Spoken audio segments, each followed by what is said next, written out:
jour je dis ça va. 20, 100, 1000. Et combien de fois c'est vrai? Aucune.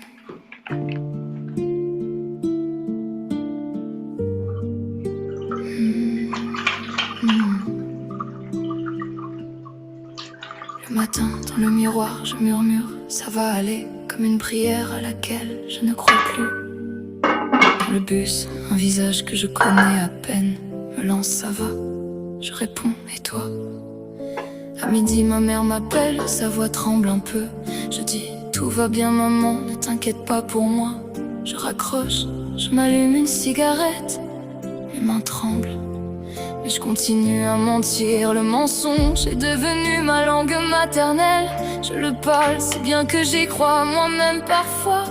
Je suis devenue experte en sourire de façade et personne jamais n'a regardé deux fois. Le soir, mes amis me trouvent tellement positif. Tu es la plus forte, tu encaisses tout. Je ris à leurs blagues, je joue mon rôle. Je suis devenue actrice de ma propre douleur. Je rentre chez moi, je ferme la porte derrière. Je ne prends même pas le temps d'enlever ma veste. Je m'effondre sur le canapé sans bruit et le silence devient le seul qui m'écoute vraiment. J'ai ce poids dans la poitrine qui ne me lâche pas, cette boule dans la gorge que j'avale chaque jour. Et personne ne sait que derrière mon super et toi, il y a quelqu'un qui hurle au secours. On m'a appris très jeune à mentir avec le sourire, à dire ça va, même quand je veux mourir, à ne pas déranger, à ne pas peser, à transformer ma douleur en politesse. Je vais bien, c'est faux, je tiens debout, c'est faux, je dors la nuit, c'est faux, tout va bien, c'est faux. Et toi qui passes à côté, tu n'as jamais vu mes vrais yeux. Tu as cru à mon ça va, mais ça va, c'est mon adieu. Je vais bien, c'est faux, je suis forte, c'est faux, j'ai la pêche, c'est faux, je m'en sors, c'est faux. Combien de ça va il faut avant que quelqu'un demande deux fois? Combien de sourires en trop avant qu'on voit celle que je suis?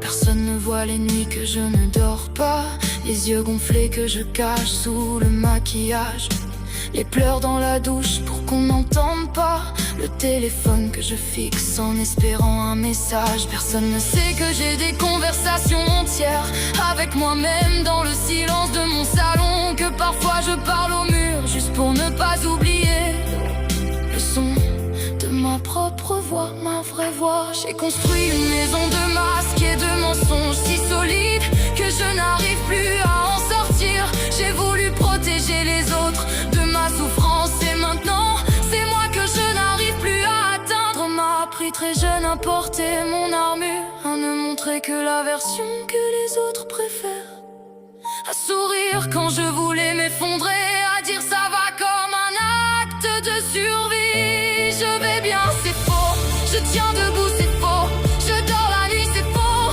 tout va bien, c'est faux. Et toi qui passes à côté, tu n'as jamais vu mes vrais yeux. Tu as cru à mon ça va, mais ça va, c'est mon adieu.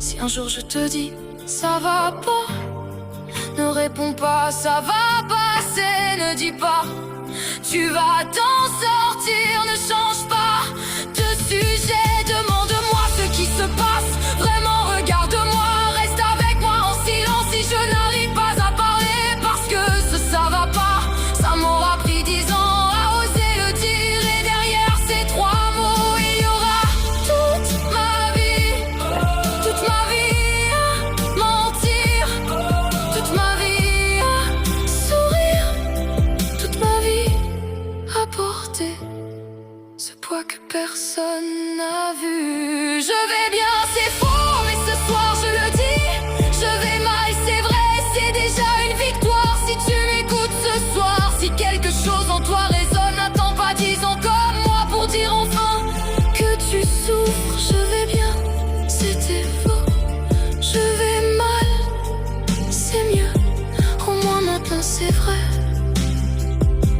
au moins maintenant j'existe. Ça va, c'est faux, mais ce soir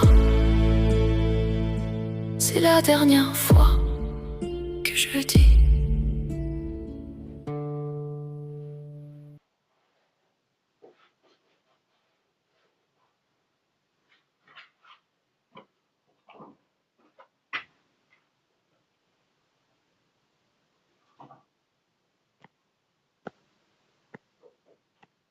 Aujourd'hui, nous allons aborder un sujet important.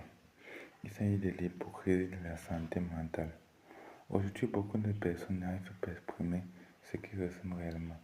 Ils n'arrivent pas à dire ce qu'ils pensent réellement. Ils n'arrivent pas à dire ce qu'ils pensent réellement. Ils disent à l'extérieur que tout va bien. Pourtant, ils souffrent à l'intérieur. Beaucoup de personnes aujourd'hui gémissent. Ils ont du mal. Ils souffrent de groupes affectifs.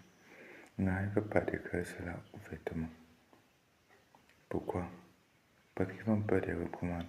Ils sont aussi habitués aux mensonges extérieurs. On se ment à soi-même pour prouver aux autres à l'extérieur que nous sommes forts. Mais qu'est-ce que la vraie force? Est-ce ne pas reconnaître ses peines? Est-ce ne pas reconnaître ses défauts? Est-ce continuer à dire que tout va bien lorsque nous sommes rongés par nos démons? Nous servirons de deux chansons pour examiner en profondeur le pourquoi du comment, pour examiner en profondeur ce qui fait souvent en sorte que certaines personnes, malgré leur souffrance, malgré leur douleur, préfèrent pleurer en silence que de dire aux gens ce qu'ils ressentent réellement.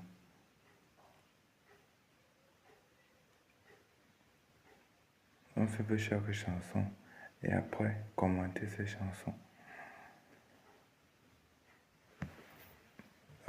Allons rechercher la première. Aujourd'hui, beaucoup de personnes restent dans l'obscurité face aux difficultés qu'ils rencontrent, face à leurs peines de cœur et leurs douleurs. Beaucoup de personnes ne veulent pas s'ouvrir ouvertement pour qu'on puisse comprendre la quintessence de leurs difficultés émotionnelles. Ils pensent que s'ouvrir aux autres va les rendre sensibles. Et parfois c'est vrai. L'ouverture montre parfois qu'on peut plutôt les choses que de les améliorer. Mais on va continuer à chercher à préserver une lumière qui n'existe pas à l'intérieur de soi et montrer ces ténèbres aux autres pour qu'enfin apparaisse cette lumière. Qu'est-ce qui est mieux? Pour ma part, je crois qu'il est nettement mieux de montrer nos erreurs aux autres, de montrer nos peines aux autres, seulement de faire le bon choix pour qu'enfin ils voient aussi cette lumière.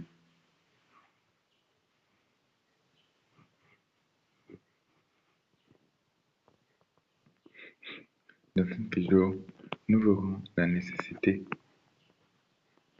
Dans cette vidéo, nous verrons la nécessité de parler, de dire ce que l'on ressent réellement. Nous aborderons le problème de l'hypocrisie sentimentale, ou bien des émotions faussées. À travers deux chansons que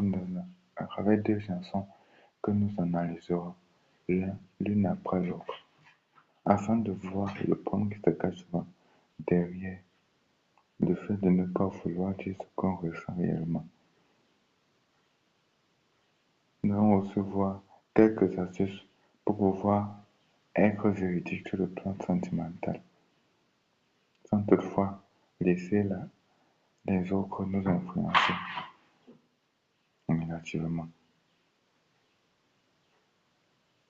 Si vous êtes prêts, allons voir la première chanson. On y va.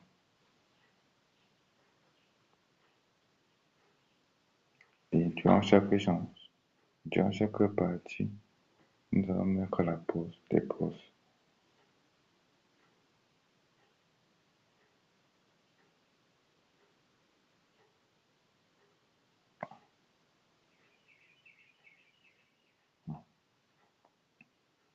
Il n'est pas noté que cette chanson est tirée de la chaîne Neo Vibes, le nouveau Neo Vibes. Et le thème c'est Je vais bien, c'est faux. Comme on a dit en entame de notre vidéo, beaucoup de personnes ont l'habitude de dire Je vais bien, je vais bien, je vais bien, juste pour cacher ce qu'ils ressentent, juste pour cacher leurs émotions, leurs véritables peines, leurs problèmes, leurs difficultés, leurs détresse, leur tristesse. Si c'est ton cas, aujourd'hui nous allons voir pourquoi tu peux agir souvent comme ça. Nous allons aussi voir ce qui peut t'aider à pouvoir faire preuve de confiance envers l'autre, ce qui peut t'aider à pouvoir éviter l'hypocrisie sentimentale. Qu'est-ce que l'hypocrisie sentimentale? L'hypocrisie sentimentale, c'est le fait de dire une chose à l'extérieur en rapport avec nos émotions et de dire le concret ou bien de vivre le concret à l'intérieur. Il est à noter que l'autre ne peut pas nous comprendre si nous-mêmes on ne dit pas ce qu'on ressent réellement.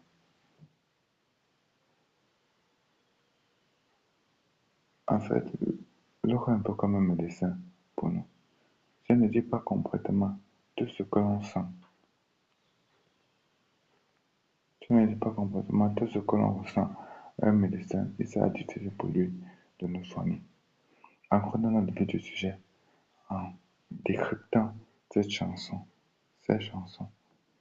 commençons donc par la première. Murmure, ça va aller, comme une prière à laquelle je ne crois plus. Dans le bus, un visage que je connais à peine me lance ça va.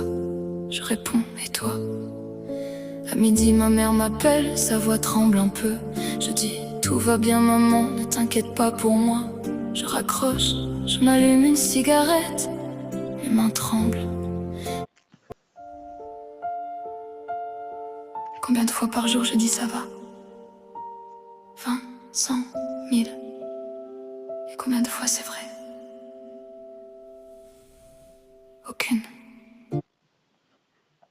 Oui, donc tu te dis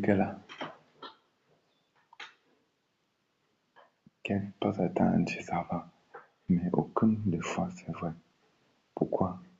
Parce que elle, comme elle va nous expliquer à la suite de la chanson, elle peut s'adapter au contexte des autres. Elle satisfait les autres. C'est pour ça qu'elle ne veut pas déranger. Elle a peur de troubler l'état émotionnel, l'état affectif, l'état physique des autres.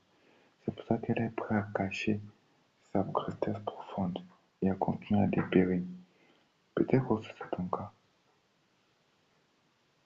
Mais voilà, peut-être aussi c'est ton cas. Si c'est ton cas, qu'est-ce que tu penses? Quelle est la raison qui te pousse à agir ainsi?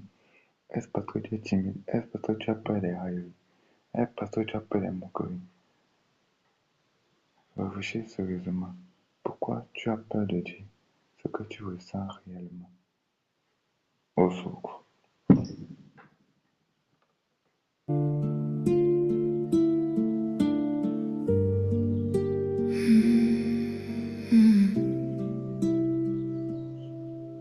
Le matin, dans le miroir, je murmure, ça va aller, comme une prière à laquelle je ne crois plus. Dans le bus, un visage que je connais à peine me lance ça va. Je réponds, et toi? À midi, ma mère m'appelle, sa voix tremble un peu. Je dis, tout va bien maman, ne t'inquiète pas pour moi.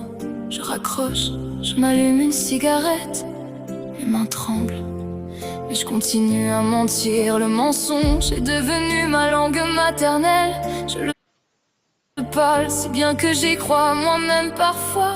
Je suis devenue experte en sourire de façade et personne jamais n'a regardé deux fois. Voilà. On dit que le mensonge devient sa langue maternelle et qu'elle est experte en sourire de façade. Et nous tous, parfois, nous avons ce problème. Nous voulons montrer du bien de nous-mêmes aux autres, à l'extérieur. Nous ne voyons pas mon rôle nos peines, nos douleurs, nos tristesses, de peur d'être faible. Or, si un feu veut s'éteindre et qu'on n'allume pas le pétrole, le feu continue à s'éteindre, même si il fait comme s'il était allumé. C'est la même chose que comment était un feu. Et ces sentiments négatifs peuvent être comparés à de l'eau.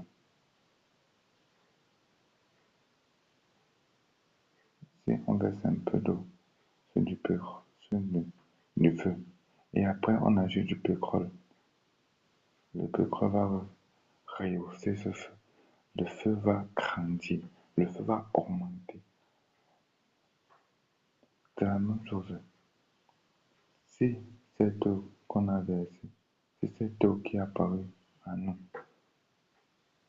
cette eau qui est apparue à nous, nous nous la convertissons en pétrole, nous aurons plus de chances de pouvoir upgrade dans notre vie de tous les jours.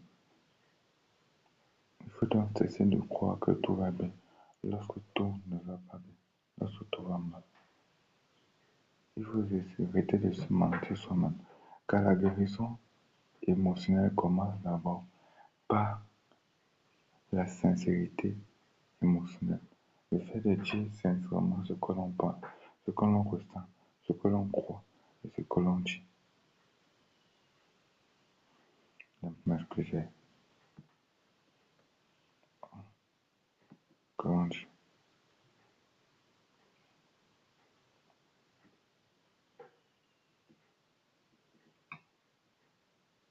Il faut donc être ce que l'on est à l'intérieur et pouvoir le retransmettre à l'extérieur. Pas seulement nos forces, mais aussi nos faiblesses. Car l'homme n'est pas une pierre, l'homme n'est pas un mur, l'homme n'est pas un bois.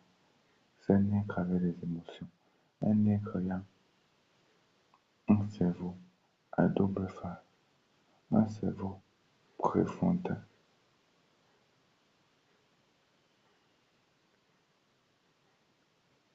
un cerveau préfrontal et l'amygdale, un cerveau logique et un cerveau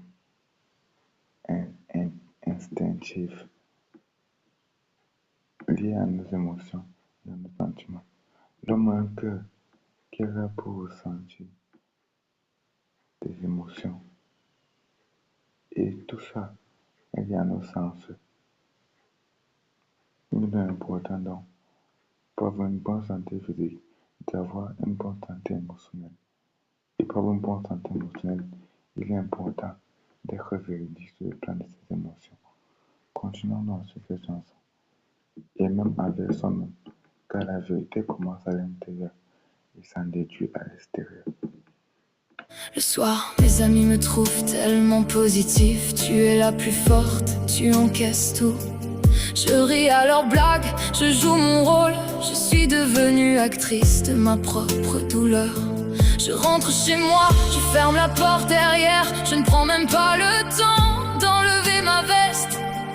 Je m'effondre sur le canapé sans bruit et le silence devient le seul qui m'écoute vraiment. Voilà.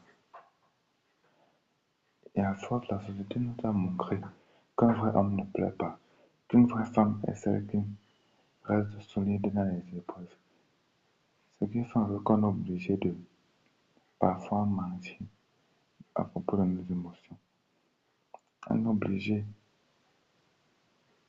de faire comme si nous étions joyeux alors que nous sommes tristes. Sourire aux blagues, pourtant on pleure à l'intérieur.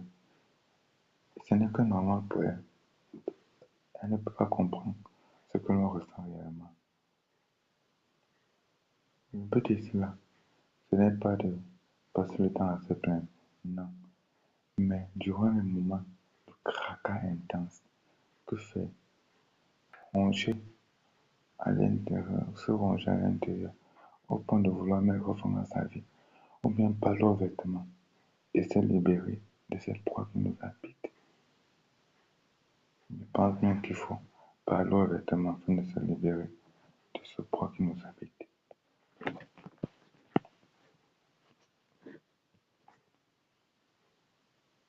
Car le simple fait de parler, le simple fait d'extérioriser ce que l'on ressent déjà, le simple fait de dire, c'est-à-dire d'exprimer le fond de notre pensée, peut déjà enlever un lourd poids sur nos émotions, sur nos sentiments, sur notre cœur et en réalité favorise notre bonne santé, à la fois mentale, psychique, mais aussi physique, ce qui booste notre productivité tant sur le plan économique que sur le plan familial. Car quelqu'un qui souffre à l'intérieur n'arrive pas à se donner à fond dans son travail. Prenons le cas de quelqu'un qui souffre d'une dépression, d'un burn-out. Une dépression, il passe son temps à dire ça va passer. En réalité, dans son travail, il y aura toujours quelques petits, il aura d'énormes difficultés. Pourquoi? Pas parce qu'il n'aime pas le travail qu'il fait, pas parce qu'il a peur, mais parce qu'il souffre. Et quand on souffre, la douleur nous empêche parfois de réagir notre paradoxe, non pas paradigme, d'arriver à notre bout. Alors, il est important pour nous de faire une chose. De faire quoi? D'être prêt à aller pleurer, à écrire ce que l'on pense. Essaie de voir un livre de tes sentiments, un cahier où tu notes toutes les émotions par lesquelles tu passes. Puis, sous le couvert de la note,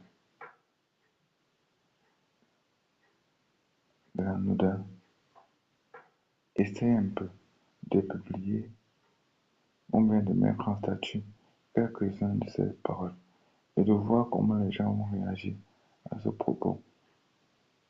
S'ils réagissent favorablement à tes émotions, en te donnant des systèmes d'encouragement, concentre-toi sur ça. Car les gens auront toujours du négatif à dire de toi quand tu souffres. Ils pensent que les êtres humains sont des nuls. Pourtant, nous sommes en réalité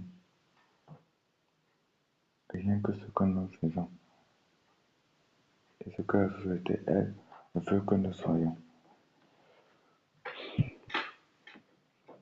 Quand tu as la possibilité, va dans ta chambre, pleure, crie, gronde, jette-toi sur ton lit, dose, frappe, casse. Mais n'oublie pas,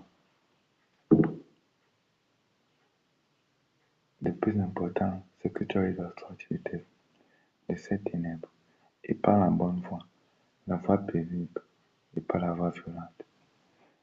Et quand tout va mal, c'est de dire ça va. Dis la vérité aux autres. Dis ce que tu ressens réellement aux autres afin de retrouver cette lumière qui est en toi.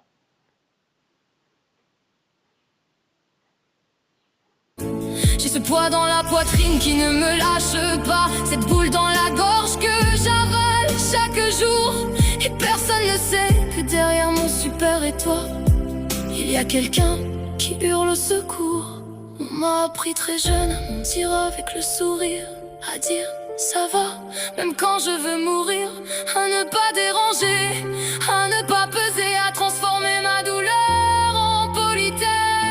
Je vais bien, c'est faux, je tiens debout, c'est faux, je dors la nuit, c'est faux, tout va bien, c'est faux. Et toi qui passes à côté, tu n'as jamais vu mes vrais yeux, tu as cru à mon ça va, mais ça va, c'est mon adieu.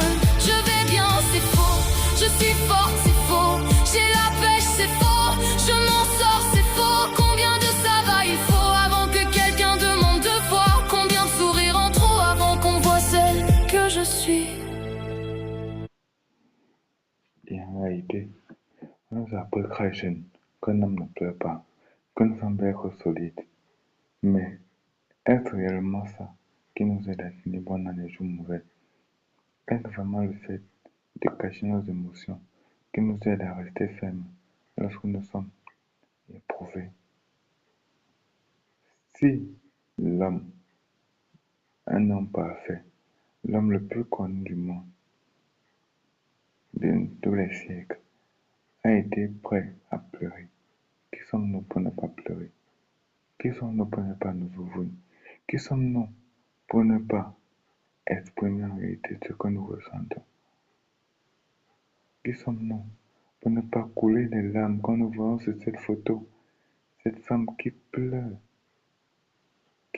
d'un côté? Et la société, malheureusement, veut que nous soyons comme ça. Nous sommes des êtres à double face. Comme nous voyons sur cette photo, nous avons besoin d'agrandir. Voilà. D'un côté, nous devons sourire, à l'intérieur. Nous devons tout montrer notre joie, notre peine, notre joie, notre bonheur, notre paix, notre douceur, notre calme, notre positivité.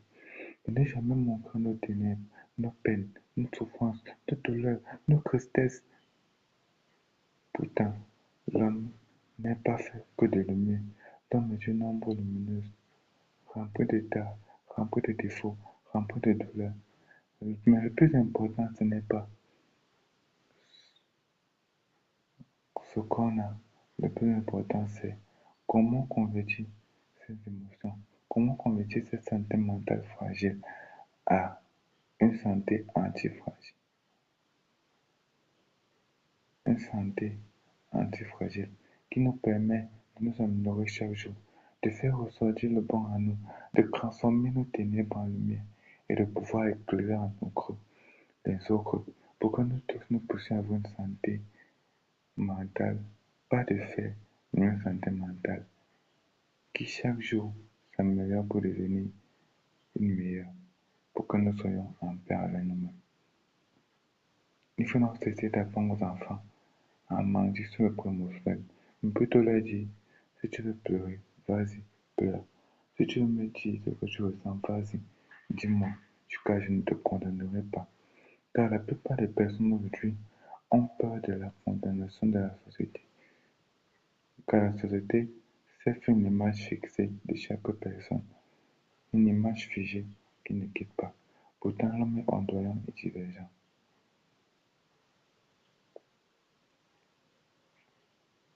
J'aime pour ça que me font dire que l'enfer c'est les autres, car les autres veulent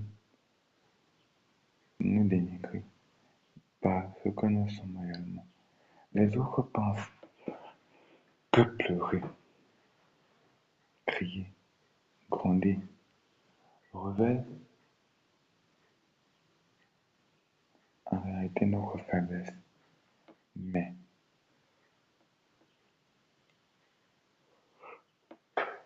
la vraie vérité c'est que nous sommes des hommes. Il n'y a que homme, c'est être déjà faible. Alors à quoi ça sert de montrer notre force à l'extérieur, pourtant nous souffrons à l'intérieur, Mieux être véridique et prouver réellement que nous sommes des hommes, remplis de peine, de douleur, de chagrin, mais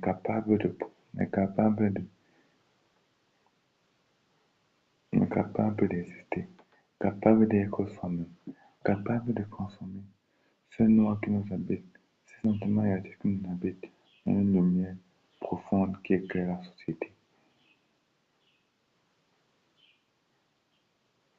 Alors, essaye de prendre un papier, essaye de prendre un format blanc, colorier un point noir dessus, puis colorier encore un autre, colorier encore un autre, colorier encore un autre, colorier encore un autre, colorier encore un autre, colorier encore un autre, colorier encore un autre. Essaye de colorier 100 points dessus. Tu vas te rendre compte que malgré tout ce que tu feras, il y aura toujours un peu de blanc. Alors ne te concentre pas sur le noir qui est en toi. Ne te concentre pas sur cette douleur qui est en toi. Concentre-toi plutôt sur la lumière que cette douleur révèle en toi. Le fait que tu es humain, le fait que tu vis, le fait que tu existes, le fait que tu as des sentiments, le fait que tu n'es pas une machine conduite, mais que tu as ta propre conscience, tes propres émotions, tes propres sentiments. Apprends à te connaître toi-même pour pouvoir appréhender l'autre de la bonne façon. Car si on ne se connaît pas soi-même, il sera difficile de connaître l'autre. Apprends à t'ouvrir aux autres. Demande-toi, lorsque tu converses avec quelqu'un, Est-ce que je parle uniquement de la personne? Est-ce que je suis prêt à dire ce que je pense à propos de moi-même? Est-ce que je suis prêt à me décrire lorsqu'on fait des nouvelles présentations, lorsque je fais de nouvelles connaissances? Est-ce que lorsque on me manque de vue, je prends vraiment mon côté positif ou mon côté négatif? Essaie de faire ceci. Prends une feuille, divise le papier en deux. Dans la première partie, tu écris tous les sentiments négatifs que tu ressens, tous tes défauts. Dans la deuxième partie, tu écris toutes tes qualités, tout ce que tu crois que ce que tu fais est bon, tous tes sentiments positifs, toutes tes émotions positives. Tu vas comparer et faire un ratio pour voir ce que toi-même tu penses de toi-même. Est-ce que tu penses du bien de toi-même ou tu penses du mal de toi-même? Puis, tu vas prendre un reflet. Tous tes sentiments négatifs, tu vas les mettre d'un côté. Et tu ne refais tous tes sentiments positifs, tu vas les mettre d'un autre côté. Tu vas voir, tu vas essayer de voir ce que tous tes sentiments négatifs peuvent traduire sur ta personnalité.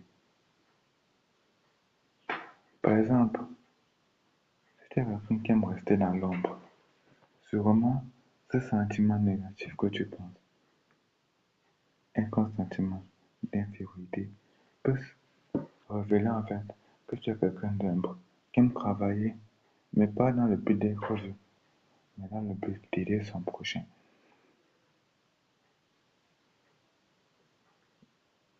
Continuons à cette chanson. Personne ne voit les nuits que je ne dors pas, les yeux gonflés que je cache sous le maquillage, les pleurs dans la douche pour qu'on n'entende pas, le téléphone que je fixe en espérant un message. Personne ne sait que j'ai des conversations entières avec moi-même dans le silence de mon salon, que parfois je parle au mur juste pour ne pas oublier le son de ma propre voix, ma vraie voix. J'ai construit une maison de masques et de mensonges si solides que je n'arrive plus à en sortir. J'ai voulu protéger les autres de ma souffrance et maintenant c'est moi que je n'arrive plus à atteindre. On m'a appris très jeune à porter mon armure, à ne montrer que la version que les autres préfèrent, à sourire quand je voulais m'effondrer, à dire ça va comme un acte de survie. Je vais bien, c'est faux, je tiens debout, c'est faux, je dors la nuit, c'est faux, tout va bien, c'est faux. Et toi qui passes à côté, tu n'as jamais vu mes vrais yeux, tu as cru à mon ça va, mais ça va. C'est mon adieu, si un jour je te dis. Voilà. Il est important d'avoir des causeries avec soi-même, de pouvoir se parler soi-même. Ce n'est pas fou, ce n'est pas perdre le sens, mais c'est plutôt pouvoir comprendre ses émotions, pouvoir comprendre qui l'on est réellement, communiquer avec soi, une intercommunication. C'est pour booster notre intelligence intrapersonnelle. Car si tu ne se connais pas soi-même réellement, tu n'arrives pas à détecter nos émotions, nos peines, nos douleurs, nos joies, nos tristesses. Il sera difficile pour nous de d'exprimer cela aux autres. Il sera difficile pour nous d'aider les autres à lutter contre les peines. Ne pas seulement lutter, mais plutôt les amener à transformer cette douleur intense qui les habite en force, en énergie vitale, qui leur pousse à agir, qui leur pousse à tirer le coup, malgré les difficultés qu'ils peuvent rencontrer, pour pouvoir augmenter chaque jour et éclairer leurs sentiments eux-mêmes, éclairer leur intérieur, mais aussi éclairer l'extérieur, afin que nous tous, nous vivons en paix, malgré les peines qui nous habitent. Mais si tu connais quelqu'un qui souffre, quelqu'un qui a mal, quelqu'un qui gémit, et que la personne vient te dire, j'ai mal, j'ai l'impression d'être dans le noir, d'être dans les ténèbres, de souffrir et de pleurer, mais d'être obligé dire comme cette image, de montrer ma foi joyeuse, de montrer ma lumière, et de jamais montrer mes peines, mes douleurs, et que la personne te dit, en réalité, ça ne va pas. Comment vas-tu réagir? Est-ce que tu vas te moquer de lui dire laisse, ça va passer, Aka, ce n'est qu'un petit creux, Aka, laisse, c'est rien, ça ira. Regarde ce que la personne aimerait bien que tu fasses. Et ce que cela va lui permettre de faire, il va te donner l'occasion de faire. On continue, vas-y. Ça va pas, ne réponds pas, ça va passer, ne dis pas. Tu vas t'en sortir, ne change pas de sujet, demande-moi ce qui se passe. Vraiment, regarde-moi, reste avec moi en silence si je n'arrive pas à parler. Parce que ça va pas, ça m'aura pris 10 ans à oser le dire. Et derrière ces 3 mots, il y aura toute ma vie à mentir, toute ma vie à sourire, toute ma vie. Voilà. Et que si un jour elle dit ça ne va pas, elle te dit ça ira, elle te dit ça va aller, mieux laisser la personne s'exprimer, mieux laisser la personne parler, mieux laisser la personne dire ce qu'elle ressent. Et si la personne n'a pas les mots, mieux simplement passer du temps avec elle. Car le plus important, ce n'est pas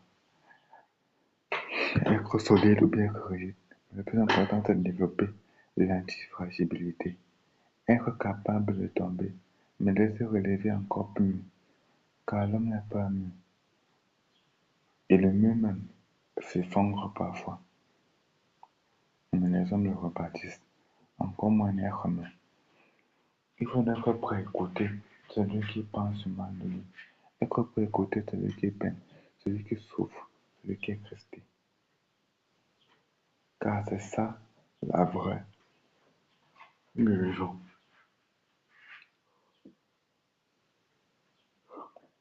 Comprendre les émotions des autres. Mais aussi, il faut d'abord comprendre ses propres émotions. Prends un papier, liste toutes tes émotions.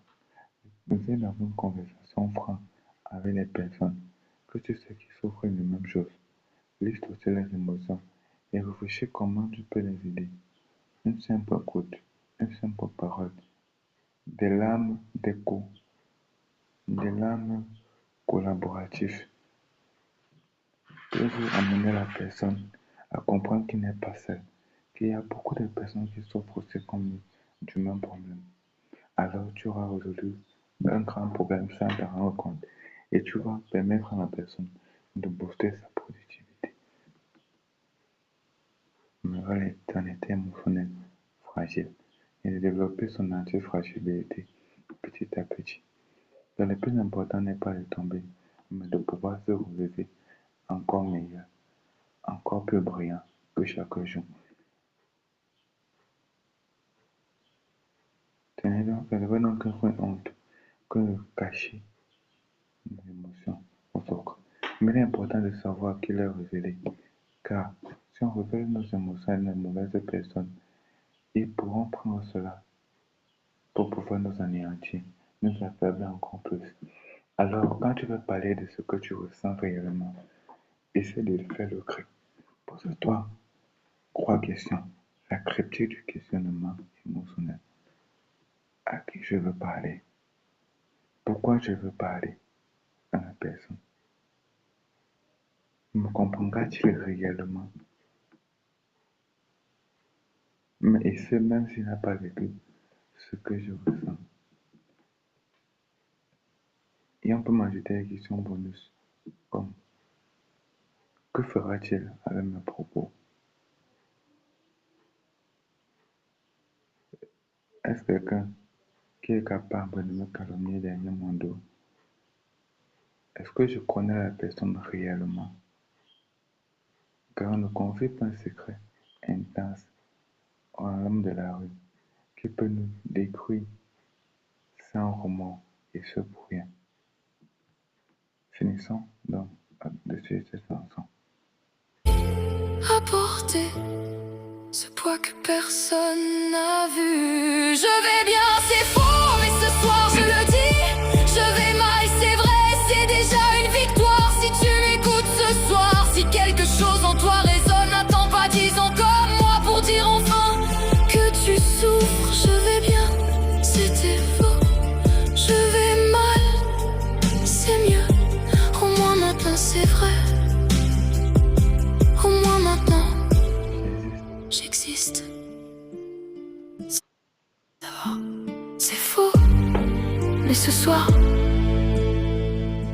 c'est la dernière fois que je le dis.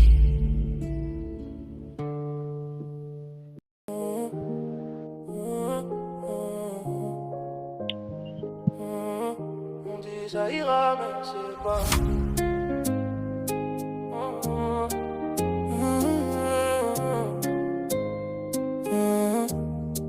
On dit que le temps arrange tout, mais y a des choses qui restent. Des souvenirs qu'on garde en nous, même quand on fait semblant du reste. On avance sans trop parler, on fait genre que tout va bien. Mais y a des jours sans expliquer, où tout devient lourd pour rien. Y a des jours où t'as plus la force, ou même sourire ça sonne faux. Où t'as personne à qui parler, même entouré t'es de trop. On dit ça ira, mais on sait pas. On dit ça va, mais ça va pas. On cache tout derrière un regard, pour pas montrer qu'on est à part. On dit ça ira, encore une fois, même si au fond on n'y croit pas. On fait semblant d'être fort, mais des fois on craque encore. On craque encore. On garde tout à l'intérieur, on parle pas de nos douleurs. On laisse passer les heures, en espérant que ça passe ailleurs. Et personne voit vraiment ce qui se passe dans ta tête. Tu souris devant les gens, mais t'es en guerre en fait. Y'a des jours où t'as plus la force, ou même sourire ça sonne faux. Où t'as personne à qui parler, même entouré t'es de trop. On dit ça ira, mais on sait pas. On dit ça va, mais ça va pas. On cache tout derrière un regard, pour pas montrer qu'on est à part. On dit ça ira, encore une fois, même si au fond on n'y croit pas. On fait semblant d'être fort, mais des fois on craque encore. On craque encore. On dit ça ira, mais ça va. On dit ça ira, mais ça va.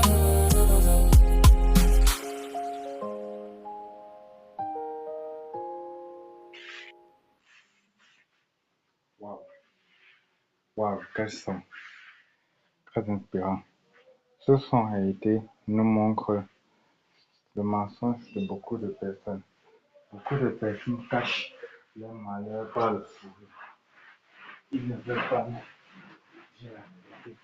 Ils ne veulent pas montrer qu'ils souffrent, qu'ils ont mal, qu'ils ont de la peine, qu'ils sont tristes. Pourquoi? Parce qu'aujourd'hui, on a condamné toute personne qui pense souffrir.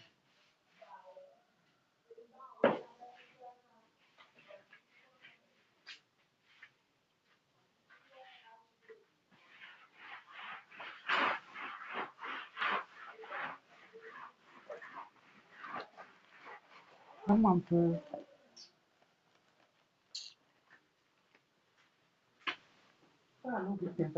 Même changement que nous voulons suivre.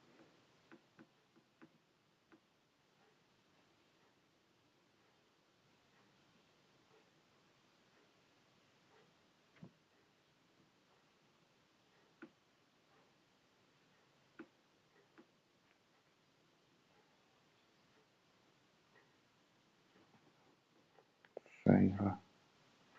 Ça ira. C'est une chanson de Dembo. Et cette chanson montre en réalité que parfois nous souffrons mais nous ne voulons pas dire la vérité comme nous l'avons vu.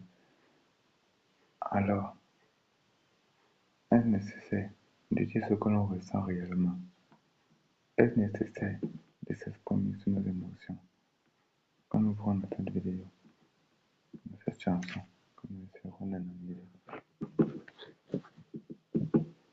Si vous êtes prêts, on y va. Histoire juste pour moi de mettre la vidéo. Puis on y va.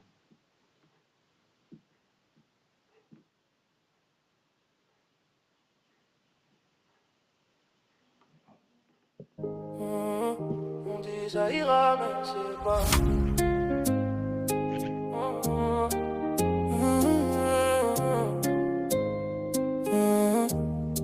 On dit que le temps arrange tout, mais y a des choses qui restent. Des souvenirs qu'on garde en nous, même quand on fait semblant du reste. On avance sans trop parler, on fait genre que tout va bien. Mais y a des jours sans expliquer, où tout devient lourd pour rien. Y a des jours où t'as plus la force, ou même le sourire ça sonne faux. Où t'as personne à qui parler, même entouré t'es de trop. On dit ça ira, mais on sait pas. On dit ça va, mais ça va pas. On cache tout derrière un regard, pour pas montrer qu'on est à part. Voilà. Le texte est là montre trois raisons pour lesquelles parfois on ne peut pas révéler nos émotions. La première, c'est parce qu'on se dit que le temps va réparer les choses. Pourtant, le temps n'est qu'une continuité d'événements. Si chaque jour on ressasse nos sentiments négatifs, il est peu probable que nous nous améliorons. Il est peu probable que nous recouvrons la paix intérieure. Il est peu probable que nous devenions la meilleure version de nous-mêmes. C'est qu'il est important donc de pouvoir s'examiner chaque jour pour voir ce que nous ressentons réellement et pouvoir se comprendre à l'intérieur de soi-même et non pas seulement ce qu'on révèle aux autres. Il y a encore une autre chose, que le problème ce que nous voulons être des êtres de surface. Être des êtres de surface, pourquoi? Montrer notre sourire aux autres, pour ne pas être hors échelle, pour ne pas être hors norme, pour ne pas être marginalisé. Car aujourd'hui, les personnes qui prouvent des sentiments négatifs, les personnes qui montrent qu'ils sont fragiles, ne sont pas considérées comme des êtres à imiter, mais comme des vases inutiles. Pourtant, chaque humain est indélébile. Chaque humain est intérieurement et extérieurement ce qu'il est. Chaque humain a été, indépendamment de sa couleur de peau, indépendant de ses émotions, indépendant de ses qualités, indépendamment de ses défauts, indépendamment de son ouverture au monde, est un être à part entière, un individu unique. Il ne faut pas se condamner par rapport à la société, mais il faut donc chercher à comprendre comment nous pouvons booster nos émotions pour pouvoir devenir cette lumière qui éclaire aussi la société et sortir de cette ténèbre sentimentale qui parfois nous oppresse. On dit ça ira encore une fois, même si au fond on n'y croit pas. On fait semblant d'être fort, mais des fois on craque encore.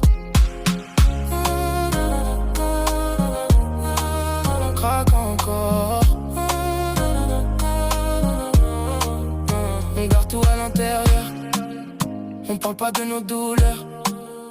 On laisse passer les heures, en espérant que ça passe ailleurs. Et personne voit vraiment ce qui se passe dans ta tête.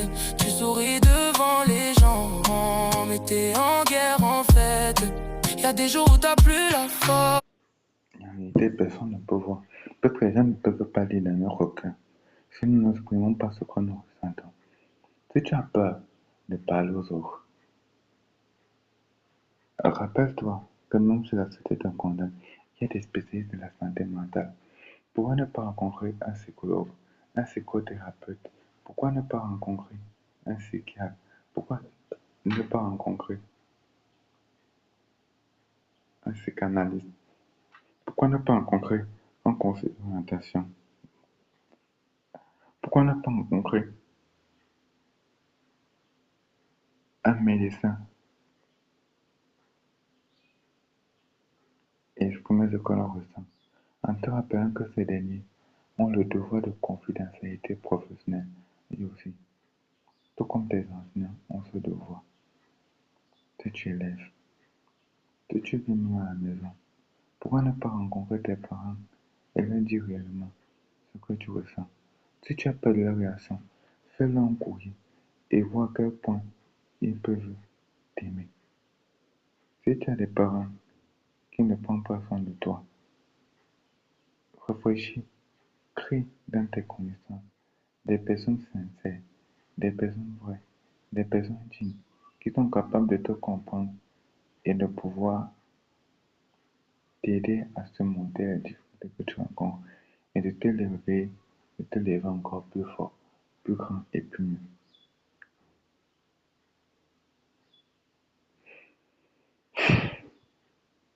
Afin de développer chez toi l'antifragilité, la capacité de tomber plusieurs fois, mais de relever en étant encore meilleur. Et pour ça, il est important de cultiver l'humilité. Car un être humble reconnaît qu'il a des tares, des qualités, des défauts, des joies, mais aussi des tristesses et des peines. Ou même sourire, ça sonne faux. Où t'as personne à qui parler, même entouré t'es de trop. On dit ça ira, mais on sait pas. On dit ça va, mais ça va pas. On cache tout derrière. C'est normal. Lorsqu'on pense être noir, lorsqu'on pense être des défauts, des grands défauts, on ne voit que du rouge à côté de nous, que du noir à côté de nous.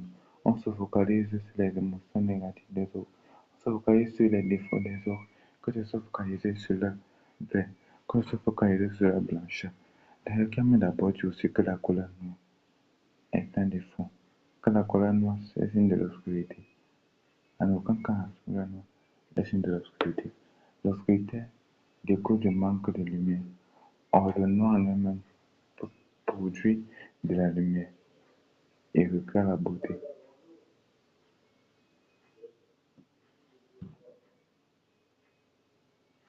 Et recrée la beauté. C'est donc dit exactement qu'il est important et capital de se révéler, être ce que l'on est, de montrer ses traits et défauts, mais de choisir la bonne personne avant de leur dire. Un regard pour pas montrer qu'on est à part. On dit ça ira encore une fois, même si au fond on n'y croit pas. On fait semblant d'être fort, mais des fois on craque encore. On craque encore. Et c'est normal de pleurer, de craquer, d'être fragile, car on veut fermer ce que l'on ressent. Plus on veut se camoufler dans ce que l'on est, plus ces émotions deviennent si intenses, ou plus ça difficile pour nous d'exprimer aux autres, de l'extérioriser. Si tu as peur de dire ce que tu ressens à l'extérieur de toi, essaye d'écrire tout ce que tu ressens. Essaye de te faire une lettre à toi-même. Essaie de voir ce que cette lettre prouve à propos de toi-même. Regarde ces sentiments afin prouve sa sincérité, son honnêteté, sa véracité. Alors tu pourras continuer à te mentir intérieurement. Ou es-tu prêt à dire à toi-même ce que tu penses réellement?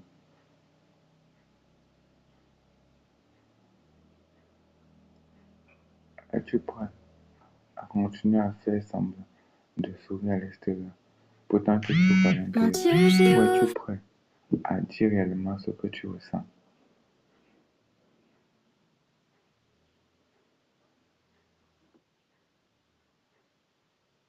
Rappelle-toi, la guérison commence par une bonne confidence. Et l'antifragilité, ce n'est pas le fait de tomber, mais c'est le fait d'être dans l'obscurité, mais de pouvoir se relever et transformer cette obscurité en lumière.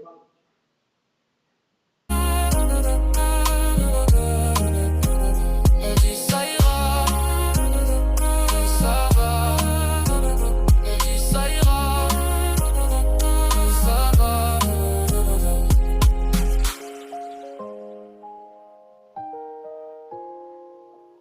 Malgré nos tristesses, il est important de savoir dire la vérité au bon moment à propos de nos émotions.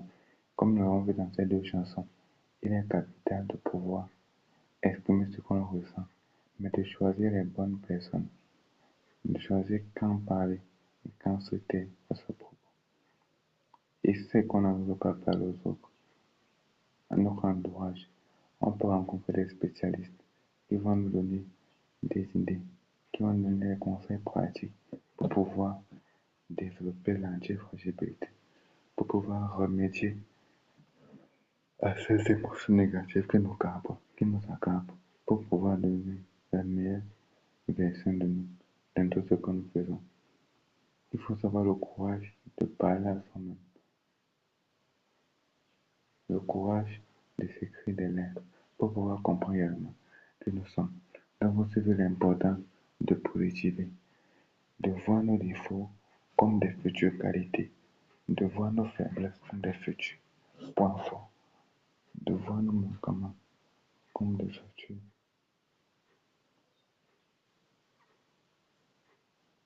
points utiles à notre vie. Et nous avons martelé le fait que être fragile, c'est être humain. Le plus important, ce n'est pas de tomber. Le plus important, c'est de te relever encore plus mieux. Alors, si tu luttes contre les sentiments négatifs, si tu as peur de tomber, si tu es triste, si tu as mal, si tu ne sais pas comment faire, j'ai un guide au complet pour toi. N'hésitez pas au groupe LTG Production. Intitulé Guide des sentiments négatifs. Si tu veux, je peux te présenter la première couverture. Donne-moi quelques minutes. Voilà ce guide des sujets aux sentiments négatifs. Dans ce guide, tu verras cette astuce qui peut t'aider à lutter contre les sentiments négatifs afin de te relever encore plus mieux, afin de devenir une meilleure version de toi-même, afin d'être plus positif, afin d'être plus meilleur.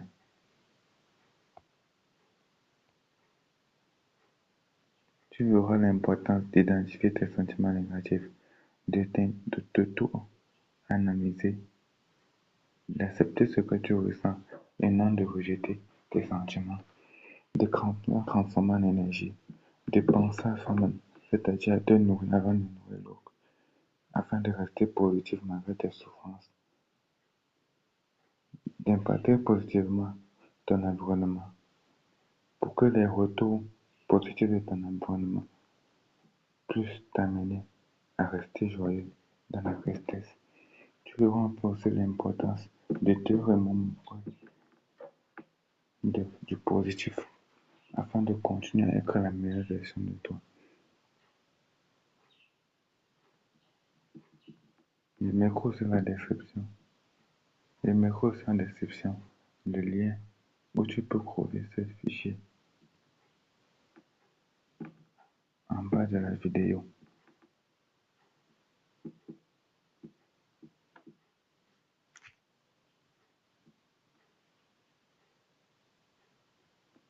Si tu aimes la vidéo, n'oublie pas de liker, de t'abonner et de partager. Et je te laisse sur cette vidéo très captivante qui décrit le contenu de, de ce livre en fait. Et n'oublie jamais, tu es une lumière et ne laisse pas tes ténèbres t'obscurcir, mais transforme ces ténèbres en une ombre lumineuse qui éclaire la société. Bonjour et bienvenue. Aujourd'hui, on s'attaque à un concept fascinant, celui de l'alchimie émotionnelle. L'idée, c'est de voir comment on peut transformer le plomb de nos émotions un peu sombres, en or de force personnelle. C'est un véritable voyage au cœur de ce qui nous rend humains et, pour être honnête, c'est une compétence cruciale pour naviguer dans notre monde intérieur. Allez, c'est parti. Qui n'a jamais ressenti ça? Ce sentiment d'être complètement submergé par une vague de peur, de tristesse ou de colère, au point de commencer à douter de tout. Si cette sensation est familière, il faut savoir une chose, ce n'est absolument pas une faiblesse. Bien au contraire, c'est justement le point de départ de toute transformation. C'est le signal qui nous dit qu'il est temps d'aller voir ce qui se passe à l'intérieur. Et voilà le principe qui change absolument tout. Cette citation de Suzanne David, elle renverse complètement la perspective. Nos émotions ne sont pas des adversaires à combattre, non. Ce sont des données, des infos super précieuses sur ce dont on a besoin, sur nos valeurs. La clé, ce n'est donc pas de les faire taire, mais d'apprendre à déchiffrer ce qu'elles essayent de nous dire. Alors, notre parcours va se dérouler en 5 grandes étapes. On va commencer par déjouer le piège des pensées. Ensuite, on apprendra à décoder et accepter nos émotions avant de voir comment les transformer en véritable force. Puis, on verra comment ancrer ce changement pour qu'il rayonne. Et à la fin, on fera le bilan de tous les outils de ce voyage de l'alchimiste. On attaque donc la première partie. Pour vraiment comprendre nos émotions, il faut d'abord piger comment fonctionnent nos pensées. Et c'est là qu'une découverte majeure en psychologie a ouvert un champ des possibles juste immense. Cette phrase, elle a 2000 ans, mais elle est incroyablement actuelle. C'est la pierre angulaire de toute la thérapie cognitive. Ce qui nous fait souffrir, au fond, ce n'est pas l'événement lui-même. C'est notre interprétation de cet événement. C'est l'histoire qu'on se raconte dessus. C'est une idée toute simple, mais son pouvoir est révolutionnaire. Et ce schéma, il illustre ça à la perfection. C'est le modèle développé par Aaron Beck et il montre bien qu'entre une situation et notre réaction, il y a un filtre décisif, nos pensées automatiques. Souvent, on n'en a même pas conscience, mais ce sont elles qui dictent notre réponse émotionnelle. Comprendre ça, c'est déjà reprendre une partie du contrôle. C'est là que se trouve notre pouvoir de changer les choses. Bon, maintenant, passons à la pratique. La toute première phase de notre voyage, c'est de devenir une sorte d'observateur. Un observateur curieux et bienveillant de notre propre monde intérieur. Première astuce, il faut identifier, mettre un nom précis sur ce qu'on ressent. Le chercheur Mark Brackett, il appelle ça la granularité émotionnelle. En gros, plus on est précis, est-ce que c'est de la déception, de la frustration, de l'humiliation? Moins l'émotion a d'emprise. L'imagerie cérébrale le confirme, c'est dingue. Le simple fait de nommer un sentiment, ça calme notre amygdale, le centre de la peur, et ça active notre cortex préfrontal, le siège de la raison. Regardons le cas d'Amina. Ce sentiment de mal-être qu'elle avait avant ces réunions était super vague, et ça l'a paralysée. Alors, elle a tenu un journal émotionnel, un outil simple mais très puissant. Et ça lui a permis de mettre le doigt dessus. Ce n'était pas de la peur, mais une anxiété liée à un besoin de reconnaissance. Une fois la source nommée, elle a pu agir et regagner en efficacité. Une fois l'émotion nommée, on passe à l'astuce numéro 2. On se transforme en détective. On va interroger les pensées qui ont déclenché tout ça. Le modèle ABC d'Albert Ellis est un super guide pour ça. A pour l'événement, B pour nos croyances sur cet événement. Et C pour la conséquence émotionnelle. Le vrai travail de l'alchimiste, c'est de challenger le B, cette fameuse croyance. L'histoire de Jean-Baptiste est un exemple parfait. Après un échec pro, sa pensée automatique, c'était « je ne suis pas compétent ». Point. Mais en interrogeant cette croyance, en la questionnant vraiment, il a fini par réaliser qu'un seul événement ne définissait pas sa valeur en tant que personne. Ce questionnement lui a permis de séparer l'échec de son identité. Et ça lui a donné la force de rebondir.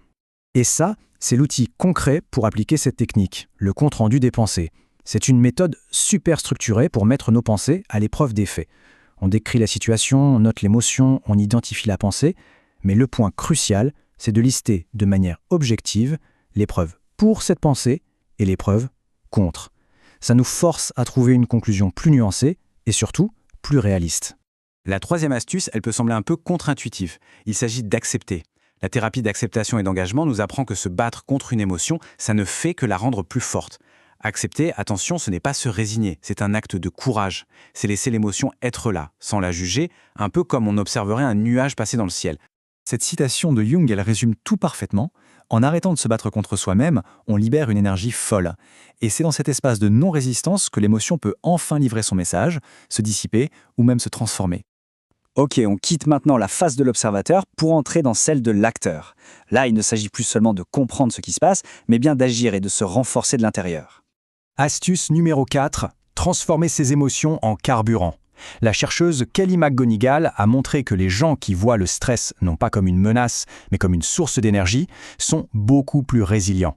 La frustration peut devenir un moteur pour innover, la déception une leçon pour avancer. L'histoire de Rodrigue est une illustration magnifique de ça. Face à des rejets, il a canalisé sa colère et sa honte dans sa musique. Cette énergie brute, au lieu de le détruire, est devenue sa force, sa signature artistique. Il a littéralement transformé son plomb en or. C'est de l'alchimie parfaite. L'astuce numéro 5 est absolument fondamentale. Il faut penser à soi. On ne peut pas gérer des émotions complexes si nos besoins les plus basiques ne sont pas comblés. Le sommeil, l'alimentation, l'exercice, c'est la base de notre équilibre émotionnel. Et à ça, on ajoute l'autocompassion. Se traiter soi-même avec la même bienveillance qu'on aurait pour un ami qui traverse une mauvaise passe. Cette métaphore, elle dit tout. Prendre soin de soi, ce n'est pas de l'égoïsme. C'est la condition sine qua non pour pouvoir interagir sainement avec le monde et pour pouvoir soutenir les autres. Il faut d'abord remplir son propre vase pour avoir quelque chose à donner. On arrive à la dernière phase de notre parcours. Comment on fait pour solidifier cette transformation et pour que ça bénéficie aussi à notre entourage? C'est la phase de l'intégration. La 6e astuce, c'est de prendre conscience que notre état intérieur a un impact direct sur l'extérieur. Grâce à ce qu'on appelle les neurones miroirs, nos émotions sont contagieuses. En gérant ses propres émotions, on devient un pôle de stabilité pour sa famille, pour son équipe. C'est une forme de leadership silencieux, mais d'une puissance incroyable. Et enfin, la 7e et dernière astuce, il faut cultiver activement le positif. Notre cerveau, il a ce qu'on appelle un biais de négativité. C'est un héritage de notre évolution, il est programmé pour retenir les menaces. Pour contrer ça, il faut un entraînement conscient. Des outils comme le journal des 3 bénédictions de Martin Seligman permettent de recabler notre cerveau vers plus de gratitude. Le cas de Nadège est juste spectaculaire. Dans un environnement de stress extrême, cette pratique toute simple de noter 3 choses positives chaque jour a fait shooter son risque de burn-out de presque 50%. C'est la preuve qu'un tout petit changement de focus peut avoir des conséquences gigantesques sur notre bien-être. Nous voilà au bout de ce voyage. Il est temps de résumer ces 7 astuces qui, mises ensemble, forment une véritable boîte à outils pour devenir l'alchimiste de sa propre vie intérieure. Et voilà notre boîte à outils complète. On récapitule ? D'abord, on observe, on identifie l'émotion, puis on s'interroge sur sa source. Ensuite, une phase clé, on lâche prise, on accepte sans jugement. C'est seulement après qu'on peut passer à l'action. On transforme l'émotion en énergie et on pense à soi pour recharger les batteries. Et pour finir, on ancre tout ça. On impacte positivement son entourage et on se rémémore le positif. Et le plus important à retenir, ce n'est pas une ligne droite, c'est une boucle, un cycle d'apprentissage permanent. On va finir sur cette pensée de Carl Jung. Ce parcours, ce n'est pas une fuite du monde extérieur, bien au contraire. C'est un voyage à l'intérieur de soi pour mieux vivre dans ce monde. C'est en devenant maître de son monde intérieur qu'on trouve la véritable liberté. Le voyage de l'alchimiste, il commence maintenant.